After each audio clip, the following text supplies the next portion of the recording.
Welcome back to my channel, Fazbear's Menagerie of Madness, where I'll explore the universe of Five Nights at Freddy's and I hope in a new and unique interpretation of events. Recently, I've been thinking more about Charlotte and Cassidy. Following a recent reading of the latest Return to the Pit book, I've started to look at the 5 children that Oswald saved within the 8-bit arcade game.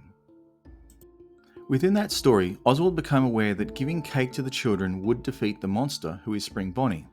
While interesting itself, it means something more important than Oswald could understand. It's known that Spring Bonnie was the cause of the 5 children becoming the victims of 1985, although why does the cake work so well? I started to look at this from the point of view of the spirits for a new insight. That's when I suspect the victim's happiest day helps to understand Charlotte's actions as well as the story from Candy Cadet.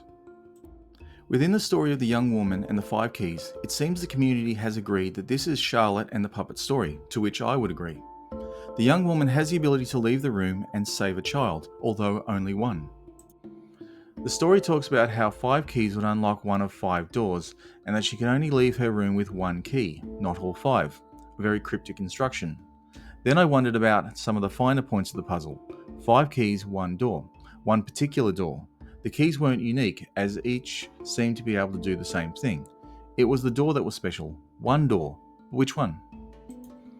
I suspect the minigame Give Gifts, Give Life has Charlotte following through with that story. This game shows Puppet giving gifts to 4 of the children with no apparent change. Golden Freddy would make an appearance, but not until after the masks are used. This minigame appears to be the events following the 1985 incident, while the children were still present at Foxy Cove before their bodies would be moved to their last resting place, the cemetery. In this story, Puppet tried giving gifts with no effect, which is where I think I found my understanding of Candy Cadet's story. Puppet didn't give all the children that gift. Cassidy never got hers. This should be a minor point, but let's think about the Candy Cadet story. Each of the 5 keys would unlock one of the 5 doors. As the keys are the same, then the door is unique. The correct child would get to escape with the young woman. As Gabriel, Jeremy, Fritz and Susie had all been given gifts, then Cassidy was the special child. So what is this key? The key to a solution isn't always a physical object. It can be a solution. This puzzle is about understanding how the children couldn't move on. The key is how to stop what kept them there. What stopped them while they were still enjoying their birthday party.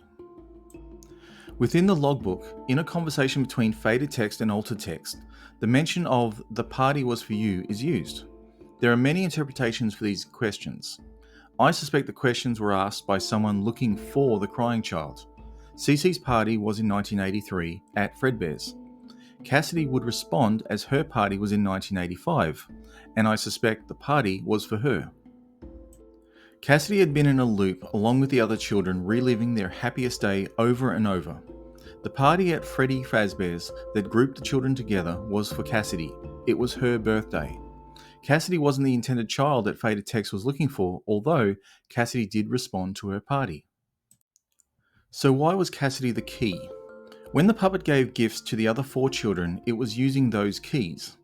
If the 5 children were connected to the party, then gifts could help bring an end to the loop that they were experiencing. What happens when the birthday girl gets her gift? Well, everyone can go home. But what happens when the guests get the gifts? Well, nothing. Guests don't receive gifts, they give. The 4 guests wouldn't leave the party as they don't understand why they got gifts.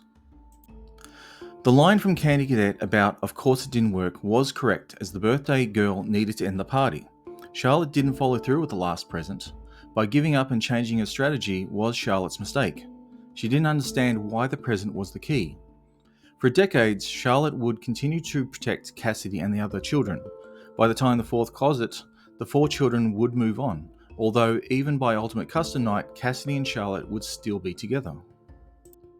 During Help Wanted 2, the Order of the Gravestones has Charlotte last, a symbol that Charlotte waited until all children had left. Cassidy was the second last in that order.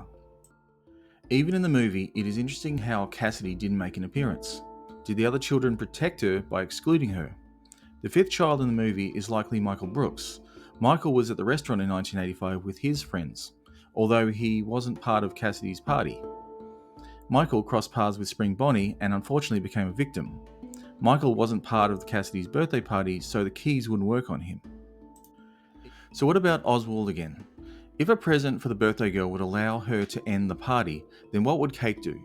The party would probably end for all. All would get to move on. Therefore, Oswald was shown the way for all the children to end their happiest day, so they could all move on. The defeat of Spring Bonnie wouldn't be in the real world, instead in the dreams of the victims. Thanks for staying with me till the end. If you enjoyed the video, then leave a like to help grow the channel.